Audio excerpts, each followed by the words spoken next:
It's Talk Erie and the Joel Natale Show. We are live from our Kingdom Financial Group studio here at 5th and State, also live on Facebook and YouTube.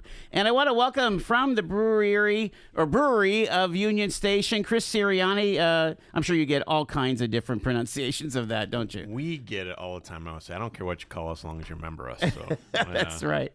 How are things going? The last time we talked to you, it was COVID, and I'll never forget the conversation before Thanksgiving 2020. Yes, and I recall. I don't know. I swear you talked about a loss in the thousands because you had that late shutdown notice and so on. Oh yeah.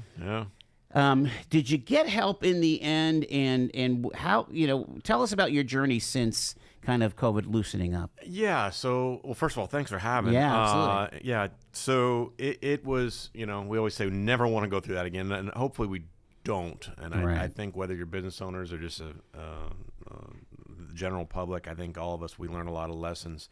But yeah, it was brutal. We talk about it openly, like, hey, a lot of states and areas did things right.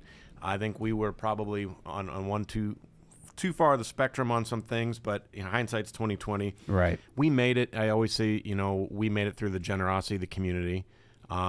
Also through some aid and help, federal aid, but it's the same hand that fed us.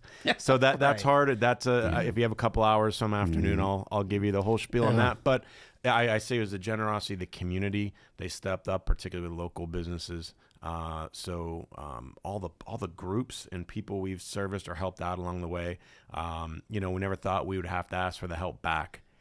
And it just shows, how powerful those partnerships and relationships are. It came back tenfold. Really? Wow. Yeah, it was. And I say, man, the federal aid was great.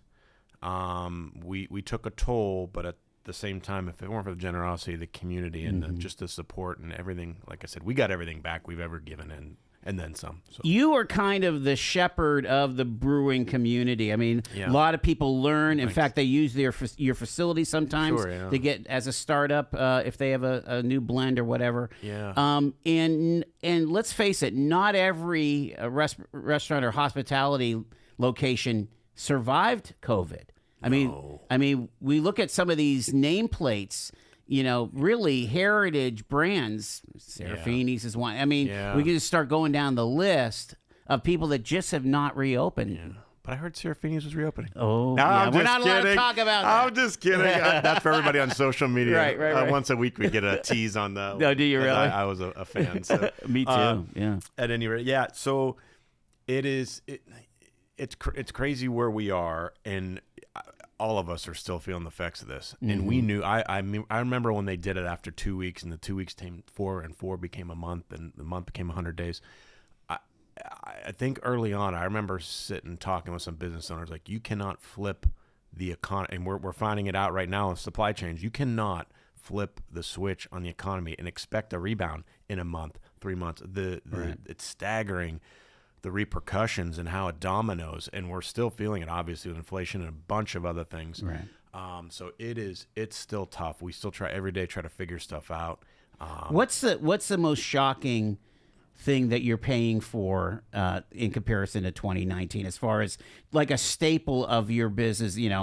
Brussels sprouts or whatever. I mean, that's funny. You picked that one of all the things. That was one of the cheapest things to buy once upon a time. Now it's like the chicken wing. It's like they used to throw it away or nobody ate it, and then it became popular. Brussels sprouts we saw about 10 years ago in the West Coast being done as like small bites and with cheese, and we do ours with balsamic vinaigrette and flash fried. It's become a popular item. So. Yeah, my wife loves it, right? Yeah, same thing. I mean, when we opened up, pulled pork was the cheapest thing to do. Now it's, sometimes it comes in more than ground beef does. So seriously, steak sometimes. So it is crazy how markets it's a great economic lesson on supply demand and how things work. But yeah, for us, things have not gone back, but it's more a little more consistent now as far as food pricing. You're not seeing the spikes. I mean, not seeing the spikes. It's still high, it's not going back down. And people can. I mean, what about like hops and stuff? Like hops are high. Everything is the shipping. Everything is substantially 10 to 20% more than it was. Labor's a tough one, and hey, won't get into this. That's a long program too, but. People need to understand whether you're buying a goods or service out there, particularly in the restaurant industry. We're paying 50% more than we were prior to COVID. Now there's still tipped wage. That's a discussion too. Servers still do pretty good in PA. I think it's about $24 an hour they average. So that's a tip wage conversation, but they seem to be doing well. But the people that drop the fries, it used to be $8 to $10 an hour. Now it's 15 to 20. So that's where we're at. Almost double. And hey, wow. I'm not going to get into the argument and the debate. It's never ending on livable wage, but hey, wages are higher, but the cost of goods are now. Right. So where does this end, and where's this going to balance out? So I'm not here to debate that or even get into it. I don't want your phone lines blown up. Mm-hmm. But some of the same people that gripe about I can't afford to eat, the same people griping about minimum wage. And we say, the restaurant industry is one of the few industries out there where you can start. Our chef's a great example at 16 washing dishes and work your way up. You don't need an education. You can train and learn, and you can advance yourself at your own pace and have a heck of a career. He's been our chef for 15 years, lights out, has a great job and does well for himself. But that is talk about the American dream, man. Get in there and grind it out and learn. And we have different people in our organization that have been with us a long time that just, hey, pay your dues, learn it. And you don't need to go to, necessarily college if it's not for you. Or, whether you're coming here from another country or having hard times, man, you can get through it and make some magic happen if you're willing to put the time in. No, so everybody in the restaurant business watches The Bear. I mean, is that... Oh, man. I'll tell you what. I want to see you cutting the radishes. Tell you, I'm on the... Yes. I'll tell you what, I'm a very relaxed, chill individual, and it takes a lot to get me fired up. Although this conversation right now is getting me a little fired up. But man, if you're out there and you haven't seen The Bear, it gives me anxiety. And I don't get anxiety. Right. It is intense in some uncomfortable moments, but that's not our kitchen. Right. But there's the kitchens out there that are that intense. That we're the opposite of that. Okay. Super chill. Okay. Yeah. So we always say we do beer and burgers, not brain surgery. So I try to tell my staff that look, this, if you got to relax. It's nothing we're doing is changing the world. We try to participate in making a better community, but at the end of the day, it's beer and burgers, and we're not, we're not doing brain surgery. We're not getting bullets shot across our nose overseas. Things, and I think that consumers have to understand that too. Mm-hmm. Whether you're waiting in line at country fair or getting a meal somewhere, or God forbid you have to wait 5 minutes in line at Walmart and shop freely in a free capital society. It's just, people need to chill out a little bit and kind of. Well, and you had to actually kind of make a draw a line in the sand when you said, this is a place where you're going to be kind. Yeah, be kind or leave. Yeah. Yeah, we got a lot of mileage out of that. We took some heat for it from some people, but I would say, we were probably 95, 96, 97% people pats on the backs. Mm-hmm. We got letters from all over the place. Staff got donations. Wow. We got obviously a lot of press. I think the Washington Post, Wall Street Journal. It got syndicated around quite a bit. So we got a lot, and we had other restaurants, around the country picking up on it and sharing it, and it went insane over just a bad table one night. And it wasn't that table. It was a series of events through COVID and people being just short-tempered and just a lot of events. And there was a straw one night that broke the camel's back. And I said, look, I'm putting this up. And I had a meeting with my staff because we had staff, some of the longest running staff we've had, good people, starting to break down at the end of the day. And it's incredibly sad to see. And I'm like, you know what? I'm not losing good people or making good people suffer over some temperamental people, which was nothing at the time. If we couldn't get a product in, right, or if we were slow because we were short staffed or whatever it is. So I think it was just setting the tone when people come in and understand, like, these are human beings. This is someone's daughter, sister, mother, dad, uncle, whatever it might be. I'm like, man, like, you better treat them. And that's been our thing. Like, you treat them like you treat your own. Yeah. Is there, though, and again, help me because I'm not in your business. There seems to be, because of the lack of workforce, a general overall societal lessening of service quality. Are you seeing that at all, or no? 100%. Okay, so it's not my lying eyes. Yeah, so I think one thing, and I think we were headed this way before COVID. We saw it in the industry. That fast, the fast food concept has been around forever. Fast casuals that's the hot segment. Hey, how can you come up, order your food, we'll make it right in front of you, and you'll have it and see it in 5 minutes, a self-serve kind thing. of the Moe's model. Yeah, right? Which is nothing wrong with it. I love right. it. I mean, I think my kids are Chipotle every other night. Right, yeah.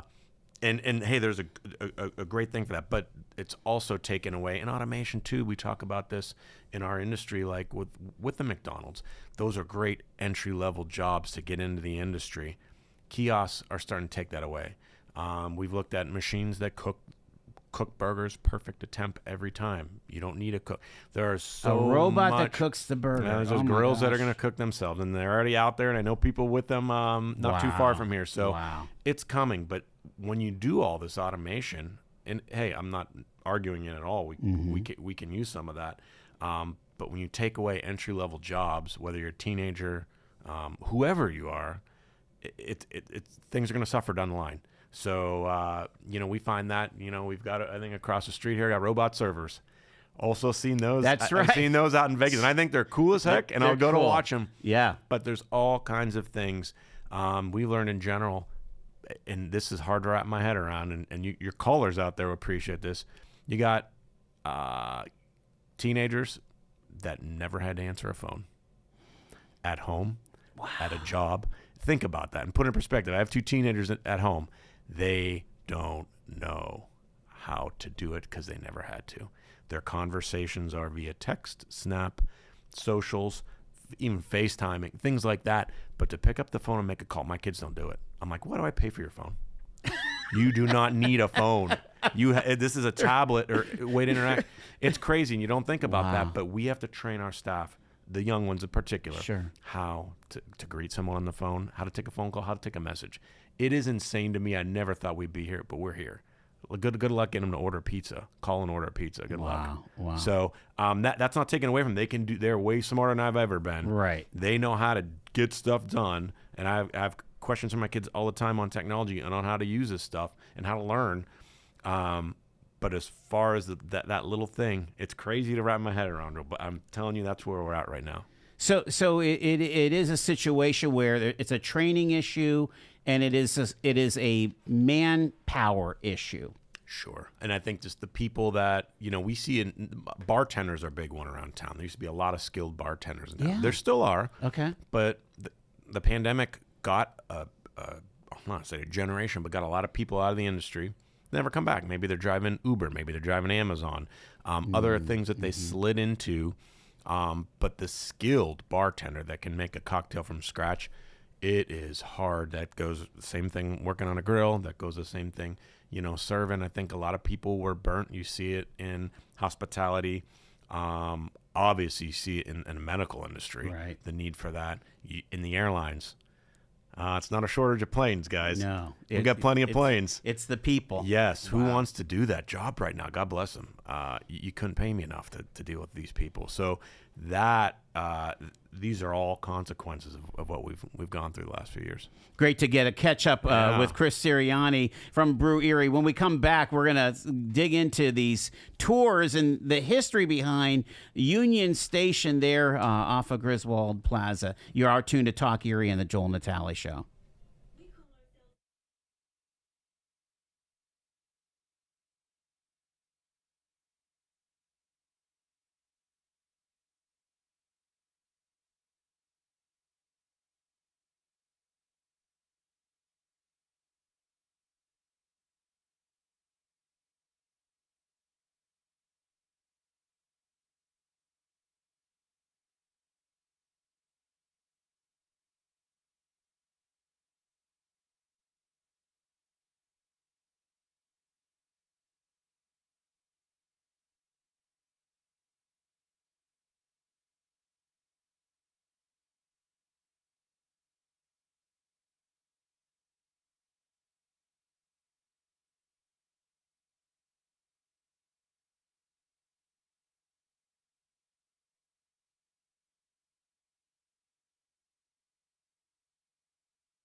Chris Sirianni, again, he's a popular voice on the radio, and of course the owner of the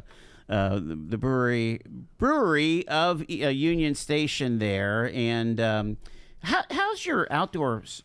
Sir, did you open up outdoor much this summer? Or? Oh yeah, it was a beautiful summer for outdoors. So yeah, we have almost 10,000 square feet.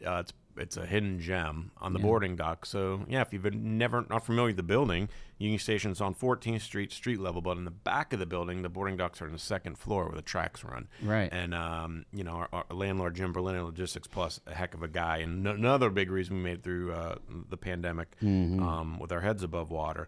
But has done great. Great guy to let us run with what we want to do with the building. So he's like, hey, it was undeveloped. We did a bunch of cool stuff back there. So we've got 5 bocce courts. We have a couple hundred people show up every week throughout the summer to play bocce. I think 64 teams. Oh, goodness. Over 3-4 nights of bocce. We have curling, winter curling. You'll see that real soon popping up. Fantastic. So, COVID, we were always really good out there, but I think the pandemic, everything goes back to pandemic now.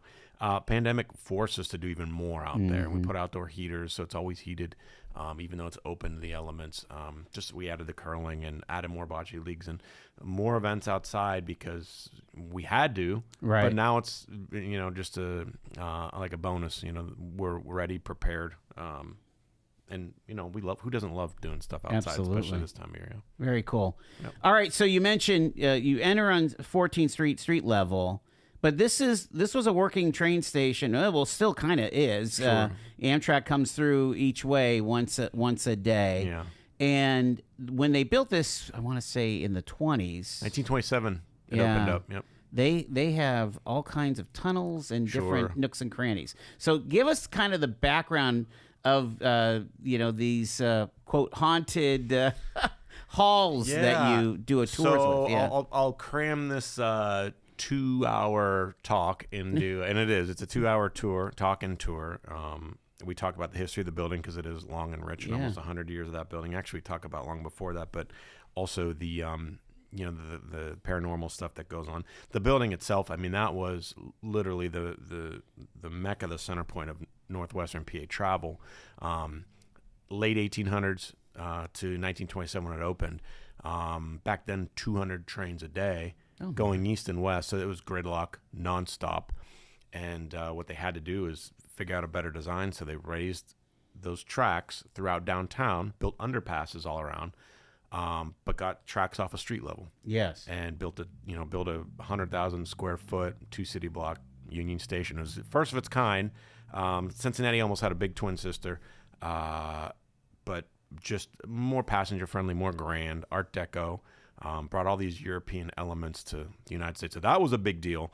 And when they built it, they had tunnels, whether there's utility, for practical purposes. There's a utility run that runs all the way down from our Peach Street entrance all the way down to the Bayfront.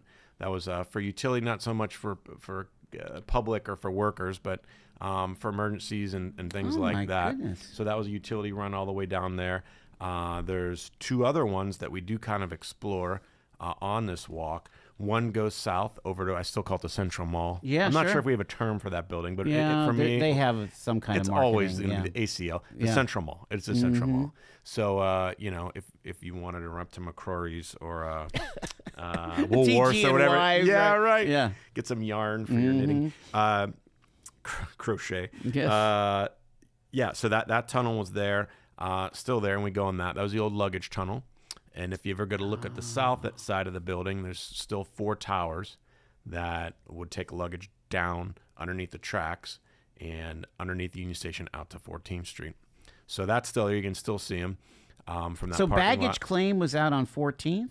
There's baggage claim out front in front of the building. Yeah. Okay. Yep. And there was some inside our restaurant as well. You can see different things. Gotcha. If you look real that's closely right. in the There's detail. signs. Yeah. Yeah. So and then the other tunnel goes north under 14th Street to Griswold Plaza, and that by design was how they got mail to rail. That was the actual mail. Yeah, that was the mail tunnel. So we go through that too. So I would imagine that was busy. Oh my goodness, yeah. And that was again and I try to tell us to the public. I go, look.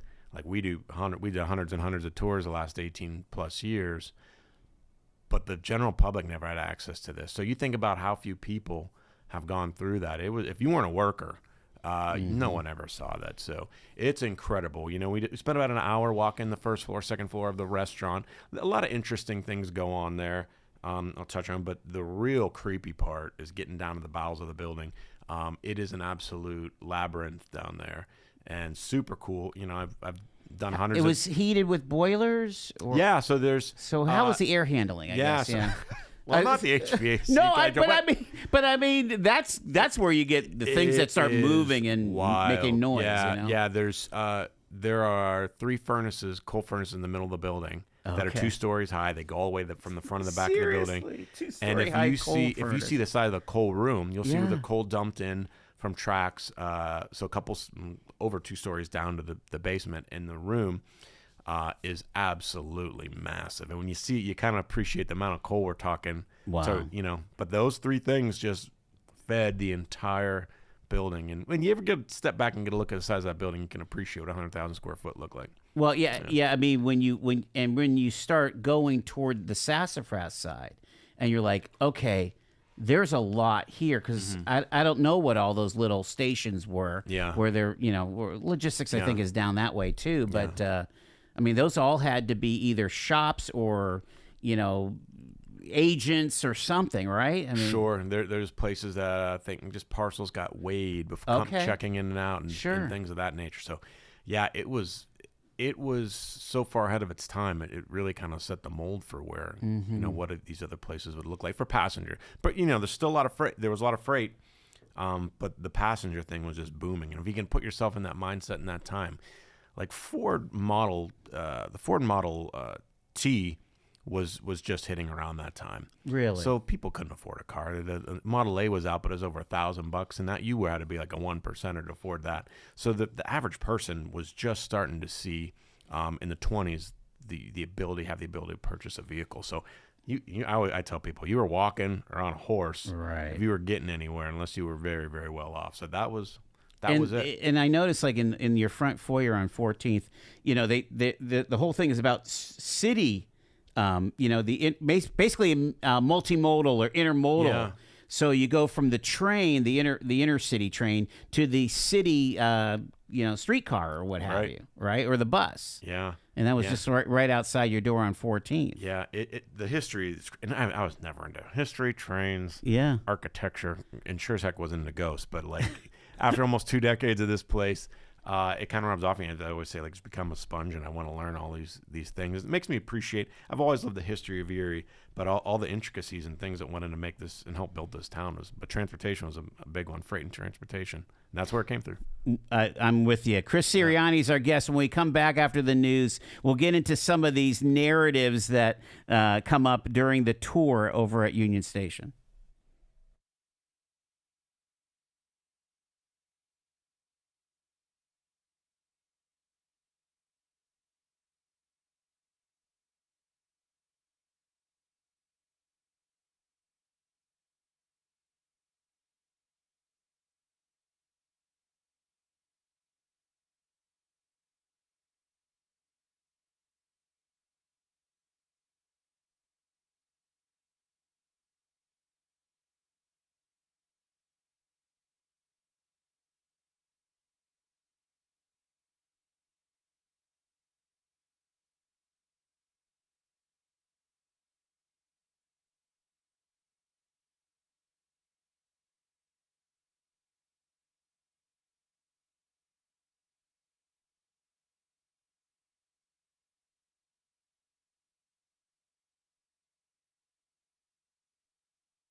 Tuck Erie and the Joel Natale Show. We're live from our Kingdom Financial Group studio here at 5th and State. Chris Sirianni from the Brewery of Erie, Union Station, and the specialty tour. So give us the whole kit and caboodle about the tours here, Chris. Yeah, so the tours we run, it's a 2-hour tour, and it's called a Haunted History Tour. So we talk about the background of the building, the history of the area, and then we talk about the paranormal activity and things that have happened. These go on throughout the month of October.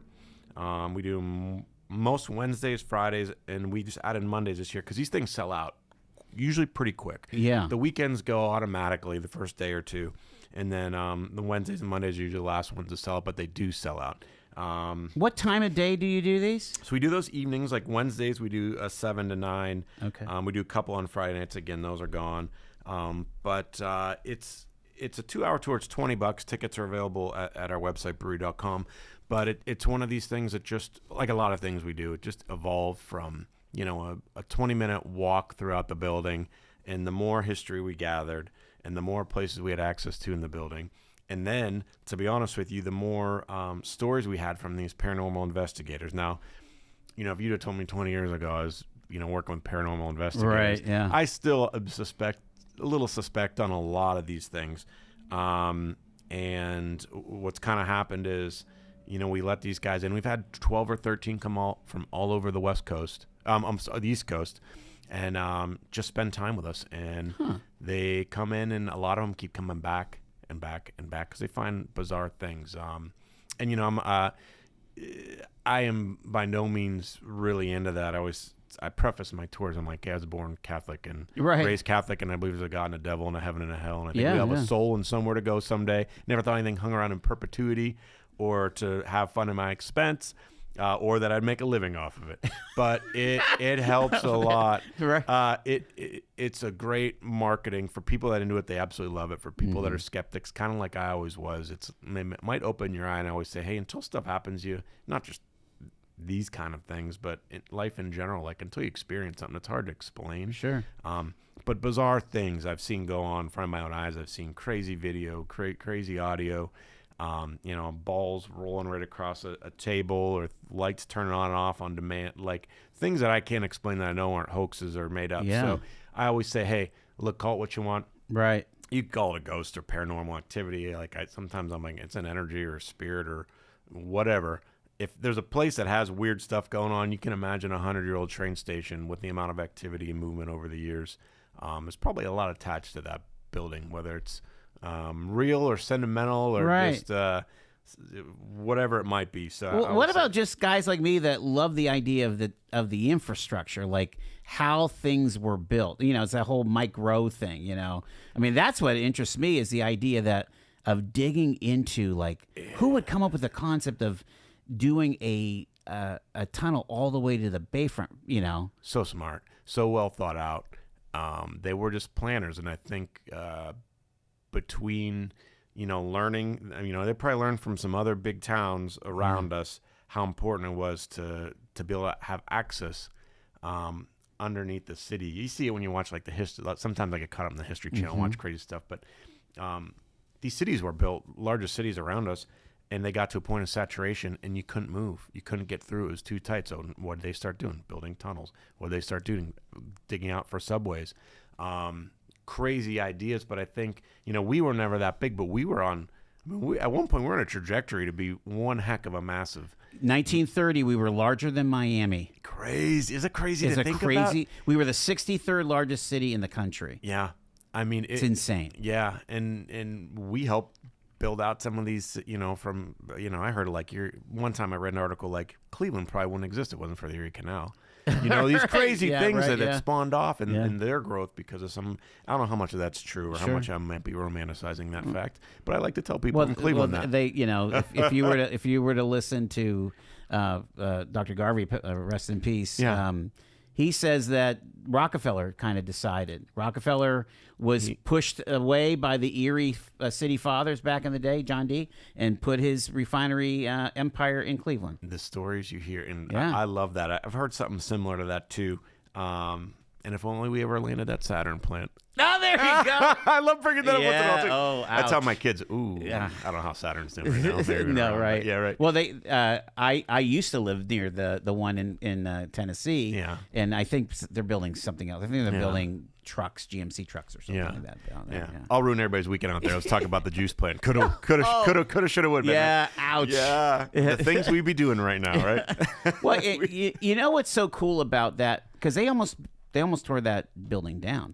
I mean, Jim Berlin saved it. Yeah. So, boy, you want that's a story too. Like an hour on that one, but yeah, in the 90s, that place, we have pictures in the news articles. That place was boarded up, graffitied. It looked like a little Detroit, that area. Empty warehouses. We got there's still empty warehouses, and it was rough. There was no lighting. It was rough.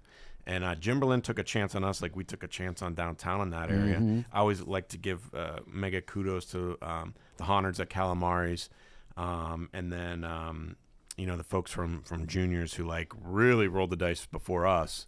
Right, to be in that area. Steve McGarvey. And, Mr. McGarvey. That's another story too. But they started investing. I think they were all ahead of their time. Luckily, Juniors and then Keller's and Calamari is still around doing well. But it was a rough building in a rough area.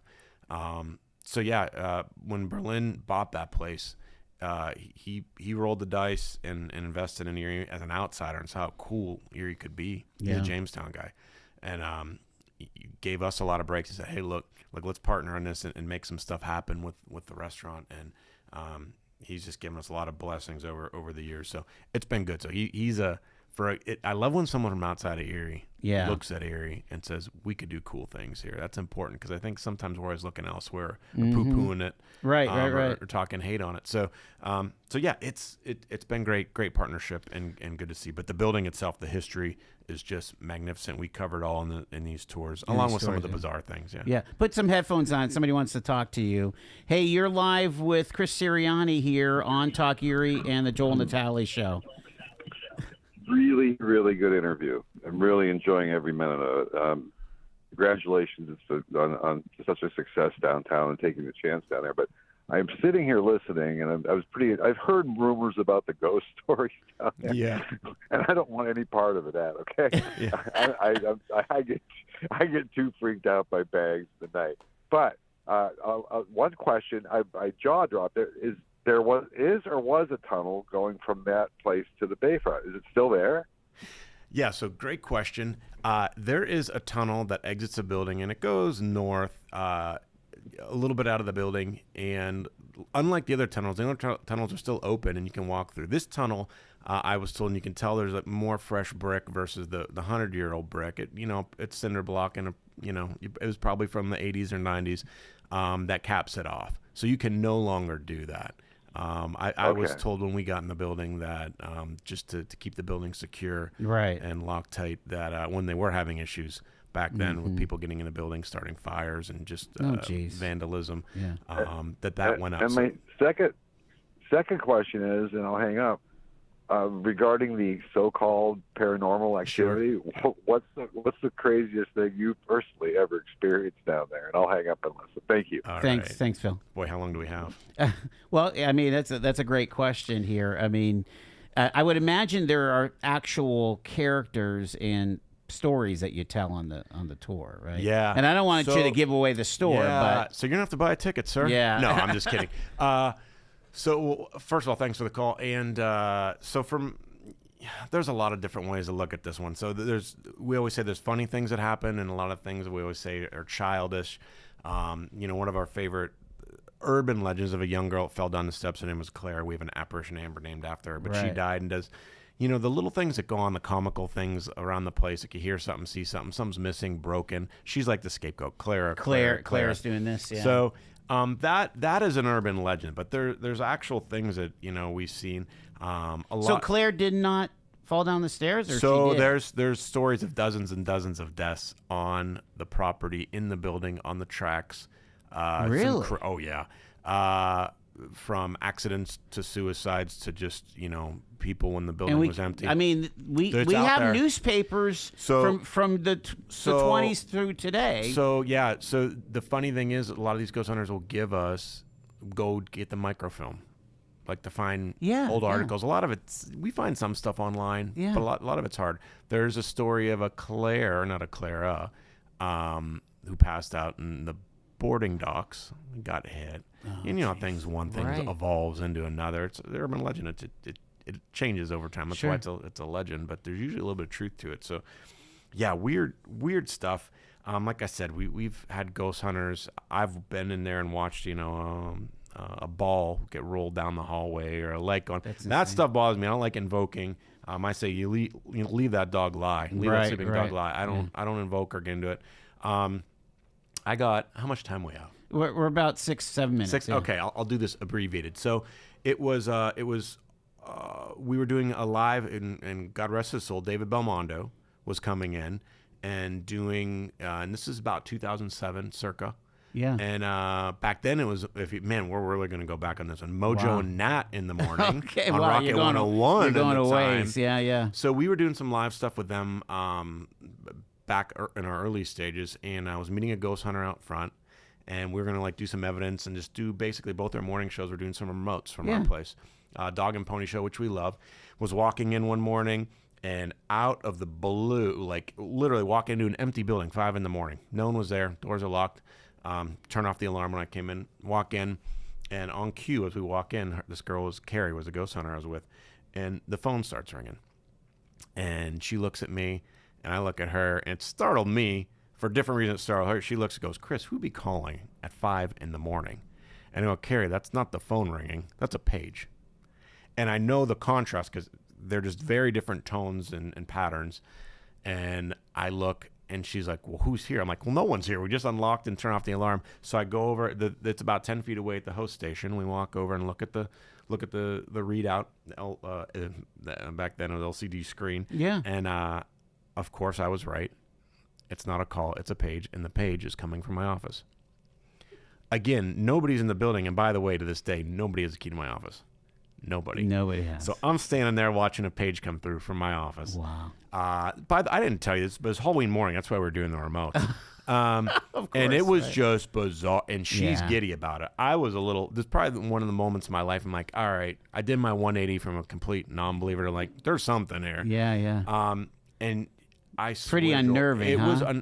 and I go, this is impossible. I'm like, nobody's up there. Right. Nope. Yeah. And to see a page, still to this day, has never happened again. There was no outside line buzzing in like your boards do. It was in-house, in-network, phone to phone, and coming from me from my office. So we pick it up, and man, it was a nasty noise. I always say it was like a pig getting stuck in a crackling, And on my tours, I tell a story, white noise. It was bad. Yeah. And people on the tour, I was like, "Well, was it a fax machine?" I'm like, unless it was a fax from the Prince of Darkness himself, I know what a fax machine. It was not that. Oh, was it a dial-up modem? Well, we never had dial-up modem. We had DSL back then, which made no sound at all. So all these things I try to figure out over the years to kind of like, discount it. Most things that happen on a day-to-day basis, I discount. And I'm like, there's science or there's a reason. Something happened. That one I still can't figure out. Now, we did a dog and pony with the media that day. And then by 7 o'clock, sun was up. I go up to my office. Nothing came of it. But she was giddy excited about it. I still can't understand that. But it's one of those things, one of hundreds and hundreds of things. I see water faucets turn on by themselves. Sometimes you're walking and you hear your name or something like that. It's bizarre. And from a non-believer, I always say, some people, I think someone commented on one of our posts for this recently, said unholy. I go, man, I'm about as spiritual of a guy as you've ever met. And the first thing we did when we opened that place, I had a priest come in, bless it, bless the staff, everything there. Like I'm a spiritual and religious guy, but it's fascinating. I'm like, man, I believe in God and the devil, and I believe in angels and things like that. Like, what if one did hang around? Or what if it's a purgatory for someone? What if? I guess we'll all find out in the end, right? Right. But I take that stuff to heart. I don't toy with it or play with it or poke at it. But when stuff comes up interesting, and it makes you think sometimes. Again, it's the nature of the building. It's age, the sheer volume of humans that have gone through there, right? It's wild. If you think 200 trains a day. Yeah. Right now, by the way, people ask all the time, about 70. So about every 20 minutes or so. Is a freight train, yeah. Freight. We only get 2 passengers in New York and Chicago, but when you think about it, and I always say when you see a train go by, we found this out during the pandemic. Everything comes back to the pandemic. Mm-hmm. We didn't hear trains. We didn't see trains. And I never noticed how much traffic we had until it was gone. It's like a life lesson. But when they go by, I tell them, like, that's the sound of the economy. That's the sound of commerce. Those trains aren't going, we're in trouble. So, and we were.